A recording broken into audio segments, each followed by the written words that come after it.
Mr. Speaker, I see hate.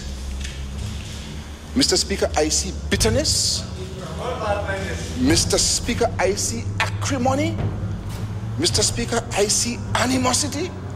And Mr. Speaker, I see a man completely out of control. Completely out of control, Mr. Speaker. That is what I see.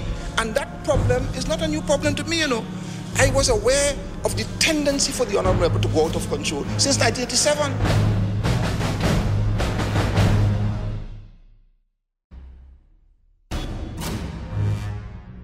I went to the Prime Minister of Trinidad and Tobago in August 2003 as a Minister of Government in Trinidad and Tobago, a PNM Minister, and told him that there was bid rigging taking place in Udicott. What the Commission of Inquiry is looking at is 10 times worse than what happened with Piako Airport. And it's even more brazen.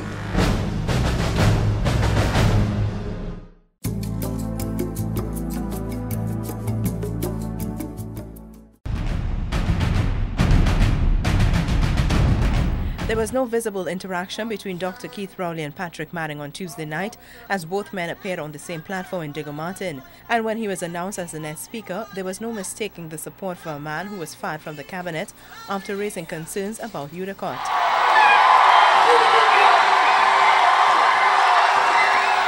As Rowley started to speak, a hush fell over the huge crowd, but he evoked emotive reaction as he spoke of his major concerns. My first concern is that the PNM might lose.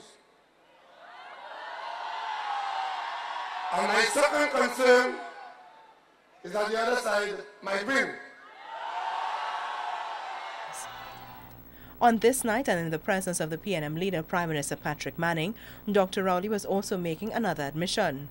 I'm sure you all are very, very clear on the fact that I have some serious difficulties with my party's leadership. But I'll tell you one thing. That is not the PNM. That is not the PNM.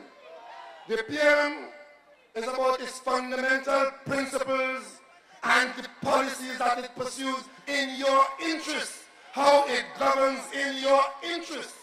And therefore, when you go to vote, you vote not for who like who, but for what policies the PNM will pursue.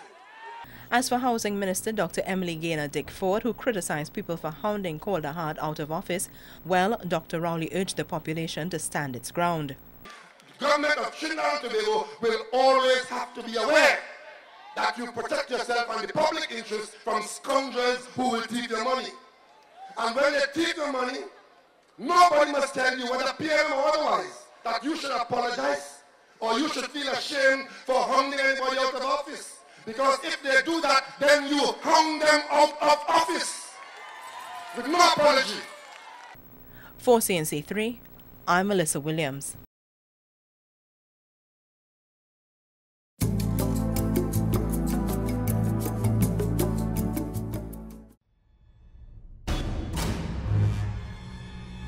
Argue your case. Everybody has a chance to do it. But not like my good friend. The minute you oppose my good friend, Mr. Speaker, the minute you oppose my good friend, he gets very, very angry.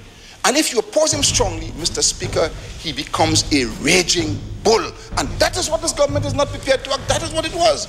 We just were not prepared to accept that.